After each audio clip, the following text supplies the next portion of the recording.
सध्याच्या महामारीच्या काळात आपण सर्वजण थोडेसे चिंतित, निराश, उदास झालेले आहोत हे नक्कीच. मग यावर उपाय काय, यातून बाहेर पडण्याचा मार्ग काय? प्रत्येकजण आपापल्या परिणती कोशिश पण करीत आहे. पण यासाठी माझ्या मनात एक विचार आला आणि तो आपल्या सर्वांच्या सोबत शेअर करावा ही इच्छा झाली आणि म्हणून आजचा हा प्रपंच मांडला. मित्रांनो, जेव्हा मनस्थिती ठीक नसते, मन उदास होते, निराशा येऊ लागते, त्यावेळेला आपण सर्वांनी आपल्या ऐतिहासिक महापुरुषांचा विचार नको का करायला? इतिहासामध्ये किंवा आपल्या प्राचीन काळामध्ये जे युगपुरुष होऊन गेले आणि ज्यांनी अशा संकटावर मात करण्यासाठी प्रयत्न केला, त्यांचा इतिहास, त्यांचं चरित्र आपल्या सर्वांसाठी निश्चित मार्गदर्शक आहे आणि आपण तो विचार करायला हवाच की. आपण ईश्वराची प्रार्थना करतो, पूजनीय प्रभु हमारे भाव उज्ज्वल कीजिए, छोड़ देवे छल कपट को मानसिक बल दीजिए. ज्याचं मन बलवान, त्याच्या पुढची निराशा ताबडतोब निघून जाईल. मन करारे प्रसन्न, सकल सिद्धीचे कारण आहे की नाही? म्हणजे मनाला बलिष्ठ बनवणे, सामर्थ्यशाली बनवणे पुरुषार्थाचं पहिलं लक्षण आहे. या आपण थोडा इतिहासाचा मागोवा घेऊन याच्यावर विचार करू की त्या महापुरुषांनी आपापल्या काळात येणाऱ्या महासंकटावर कशा प्रकारची मात केली. प्रभू रामचंद्र, योगेश्वर भगवान श्रीकृष्ण, छत्रपती शिवाजी महाराज, महर्षी दयानंद, स्वातंत्र्यवीर सावरकर, गुरु गोविंद सिंग, बंदा बैरागी, शंभूराजे, असंख्य लोकांचा विचार करता येईल. हजारो क्रांतिकारकांचा विचार यामध्ये आपण करू शकतो. साक्षात मृत्यू समोर असताना निश्चळ राहणं पुरुषार्थाचं काम. प्रभू रामचंद्राच्या जीवनामध्ये एक राजकुमार, एक राजपुत्र, दुसऱ्या दिवशी राज्याभिषेक, सगळी नगरी सजलेली, पण आज आदेश झाला, पित्याला दिलेल्या वचनामुळे वनवास पत्करावा लागला. 14 वर्षाचा तोही, सोबत पत्नी, सोबत सहोदर म्हणजे बंधू लक्ष्मण, यासोबत 14 वर्ष चेष्टा नाही. फक्त विचार करा, महिना 2 महिने घरात बसलो तर किती वैतागलो आपण, किती निराशा आलेली. 14 वर्ष जंगलामध्ये फिरायचंय, वन भटकायचंय, चेष्टा. 14 वर्षाच्या वनवास काळामध्ये कष्ट सहन केले. वनवास संपता शेवटी पत्नीचं अपहरण झालं. प्रभू रामचंद्राच्या ठिकाणी दुसरा कुठलाही व्यक्ती, राजा, कुणीही असता तर काय विचार केला असता? ताबडतोब अयोध्येला संपर्क करा, अयोध्येचं चक्रवर्ती साम्राज्याचं सैन्य बोलवा, रावणाचा निपात करा, पत्नीची सोडवणूक करा. आणि यात गैर पण काही नाही. परंतु त्या महान प्रतापी राजपुत्राने, प्रभू रामचंद्राने असा विचार नाही केला. स्वतःच्या पुरुषार्थावर, स्वतःच्या सामर्थ्यावर भरोसा ठेवला. त्या वनामध्ये असणाऱ्या वनवासी लोकांना एकत्र केलं, गिरीकंदरात दडलेल्या सर्वांना सोबत घेतलं, स्वतःचं सैन्य तयार केलं, त्यांना मदत केली, त्यांची मदत घेतली आणि त्यांना एकत्र करून सीतेचा शोध लावून लंकेवर स्वारी केली आणि स्वतःच्या पत्नीला सोडवलं. संकट लहान नव्हतं, महान संकट, पण त्याचा मुकाबला पुरुषार्थाने, आत्मबलाने, मजबूत मनाने केला आणि विजय प्राप्त केला. सीतेचं घ्या, एक राजकुमारी पतीबरोबर आली, 14 वर्षाचा वनवास, दुःखच दुःख की नाही, पण मनाने कधीच हरली नाही आयुष्यभर. जो मनाने हरतो तो कधीच जिंकू शकत नाही. मन की जीते जीत है, मन की हारे हार. जो मनाने हारतो तो विजय कधीच होऊ शकत नाही. भगवान कृष्णाचं जीवन घ्या. योगेश्वर भगवान श्रीकृष्ण जन्मापासून मृत्यू पाठीमागं, त्याचं बालपण घ्या, तरुणपण घ्या, प्रत्येक ठिकाणी मृत्यू समोर, आणि त्या मृत्यूचा सामना केला, त्यावर विजय मिळवला, म्हणून त्यांना योगेश्वर म्हणतात. विवाहानंतर रुक्मिणी जेव्हा घरी आली, रुक्मिणीने इच्छा व्यक्त केली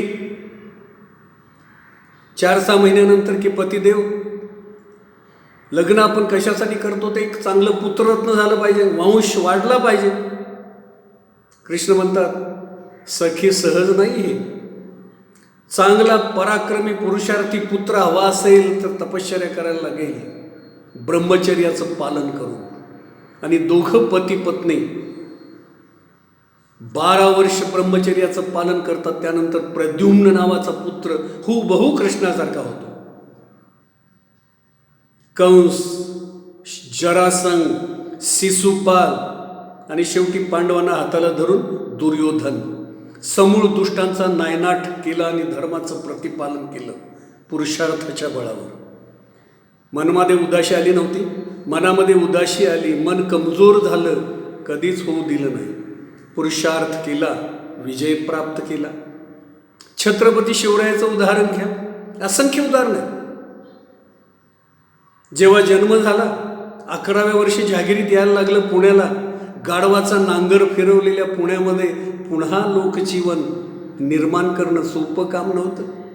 आईच्या मार्गदर्शनाखाली तो पुरुषार्थ केला. आईच्या मार्गदर्शनाखाली स्वराज्याची मुहूर्तमेढ अगदी 14व्या-15व्या वर्षी रोवली. चेष्टा नाही, विचार करा. संपूर्ण भारत इस्लामी राजवटीखाली असताना, संपूर्ण दख्खन इस्लामी राजवटीखाली असताना, एका सरदाराचा मुलगा, एका सरदाराची पत्नी आपल्या मुलाला घेऊन सामर्थ्यशाली स्वराज्य निर्माण करण्याचं स्वप्न बघतच नाही, तर ते पूर्णत्वाला नेते. चेष्टा नाही. संकट आली नाही, जीवावरची संकट आली. अफजल खानाला जीवावरचं संकट होतं. महाराजांनी आत्मबलाच्या बळावर, आपल्या बुद्धिचातुर्याने यश प्राप्त केलं. आलेली निराशा झटकून टाकली. शाहिस्ते खान आला, निराशा नव्हती आली महाराजांना. राजधानी सोडून पळत फिरावं लागलं, आणि तशाही काळामध्ये युद्ध करत होते. परंतु 400 लोक घेऊन 1.5 लाखाच्या फौजेत घुसणं चेष्टा नाही मित्रांनो, पुरुषार्थाचं काम आहे.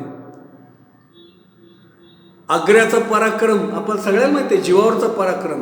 परकीयाच्या राजधानीत, औरंगजेबासारख्या राक्षसाच्या राजधानीत गेल्यानंतर जेव्हा पहारे बसतात, अटक होते, आणि कधी मृत्यूसमोर हजर राहू शकतो अशी परिस्थिती असताना एक वेळ अशी आली, महाराज गोंधळून गेले, अत्यंत निराश झाले.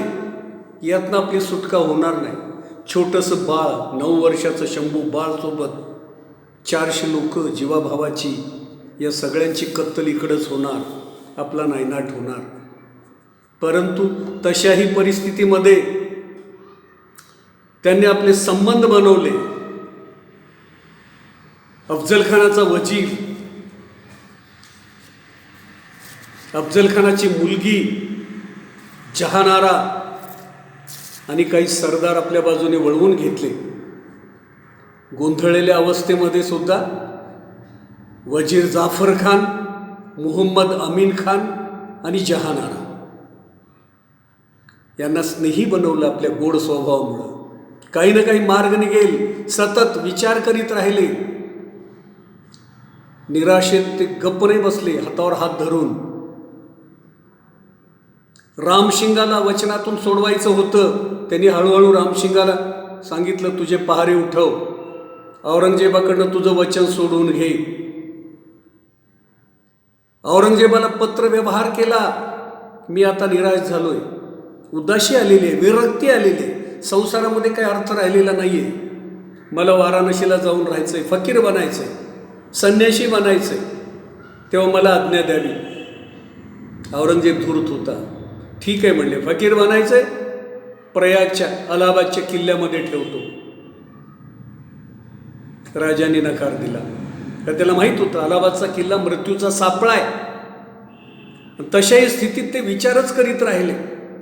हळूहळू रामसिंगाला वचनातून मुक्त केलं बुद्धिचातुर्याने.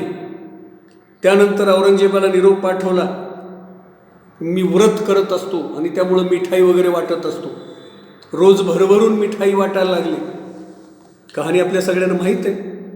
आणि त्याच युक्तीतून अगोदर सगळे आपल्यासोबत आलेले 200-400 लोक परत पाठवून दिली. फक्त जीवाभावाची लोक ठेवली मित्रांनो. त्याच्यामध्ये निराजी पंत असतील, त्र्यंबक पंत असतील, दत्ताजी पंत असतील, रघुनाथ पंत असतील, निळकंठ पंत असतील, येसाजी पारसनीर, हिरोजी फर्जंद, मदारी मेहतर, बाजी जेधे, किती नावं घ्यावीत, किती नावं घ्यावीत. अशी जीवाभावाची फक्त थोडी मंडळी सोबत ठेवली आणि बाकी सगळ्यांना पाठवून दिलं. स्वराज्याचा अमाप खजिना जो सोबत आणला होता त्यातला जेवढा लागतो तेवढाच ठेवला आणि बाकी सगळा दक्षिणेला पाठवून दिला. युक्तीचा वापर केला आणि त्यानंतर मिठाईच्या मार्गाने छोट्याशा शंभूला घेऊन निघून आले. संकटावर मात केली, निराशेवर मात केली. या सर्वांचा विचार केला. ऋषी दयानंद जीवनामध्ये 17 वेळा विष देण्यात आलं. खऱ्या धर्माचा प्रचार, वेदांचा पुनरुद्धार या गोष्टीसाठी आपलं जीवन अर्पण केलं आणि शेवटी बलिदान दिलं. स्वातंत्र्यवीर सावरकरांचं जीवन, संपूर्ण जीवन विचारात घ्या ना. क्रांतीच्या कार्यामध्ये गेलं. 2 काळ्या पाण्याची शिक्षा. अंदमानची जेल पाहिली नसेल तर कधी बघून या जाऊ. अंदमानच्या जेलमध्ये खाली फाशी घर, वर काळ कोठरी, अशा ठिकाणी 50 वर्षातले 11 वर्ष काढले. मनात विचार केला, याच काळ कोठरीत जर मृत्यू येणार असेल तर मग हा देह देशाच्या कामाला कसा येईल. आणि तिथून युक्तिप्रयुक्ती त्यांनी पत्रव्यवहार केला ब्रिटिशांबरोबर की मला सोडा, मी आता इथून पुढं ब्रिटिशांच्या विरोधात काही कारवाई करणार नाही, मी आपला भारतात जाईन, काहीतरी थोडीफार सेवा करीन आणि राहील. त्यांच्या पत्रव्यवहाराला माफीनामा असं नाव देणारी काही नतदृष्ट मंडळी याच देशात होऊन गेली. क्रांतीवीराला नावं ठेवणारी पण लोक याच देशात होऊन गेली. महाराजांनी पण केलं. आग्र्याला असताना औरंगजेबाला पत्र लिहिले होते, विरक्ती आलेली आहे, किल्ले परत करतो, तुझी चाकरी करतो, पण मला तू सोड, मला दक्षिणेला जाऊ दे, मग मला किल्ले तुला देता येतील. किती मोठा पत्रव्यवहार झालेला माहिती आहे. महाराज माफीवीर होते. अरे डोंगरचा उंदीर म्हणणारी मंडळी याच देशात होऊन गेली छत्रपतींना. तेव्हा मित्रांनो, या सगळ्या महापुरुषांकडनं बलोपासना केली पाहिजे. आपण पुरुषार्थासाठी लागणारी मानसिक वृत्ती बनवली पाहिजे. मन कणखर केलं पाहिजे. आपली नजर बदलली पाहिजे. नजर बदलो नजारे बदल जाएंगे, कस्ती ने मोड लिया तो किनारे बदल जाएंगे. तेव्हा प्रत्येकाच्या जीवनामध्ये संकट निश्चित आहे. हे संकट थोडंसं मोठं वाटतंय आपल्याला, ज्याच्यामुळं थोडं आर्थिक मंदी आलेली आहे. उद्या अर्थार्जन करायचं कसं, नोकरी जाईल त्याची भीती आहे, सामाजिक जीवनामध्ये काय बदलाव होईल त्याची चिंता आहे, पारिवारिक जीवनामध्ये काय स्थित्यंतरे होतील त्याची काळजी आहे.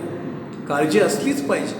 पण मित्रांनो, निश्चितपणे पुरुषार्थाने, बळकट मनाने यावर आपण सर्वजण मात करून निघून जाऊ, यात बिलकुल दुमत नाही. वारसा आहे आपला इतिहासाचा, वारसा आहे आपल्याला पुरुषार्थी परंपरेचा, वारसा आहे आपल्या महापुरुषांचा. तेव्हा मन खच्ची न करता निश्चितपणे आपण यातनं तरुण जाऊ, यात दुमत नाही.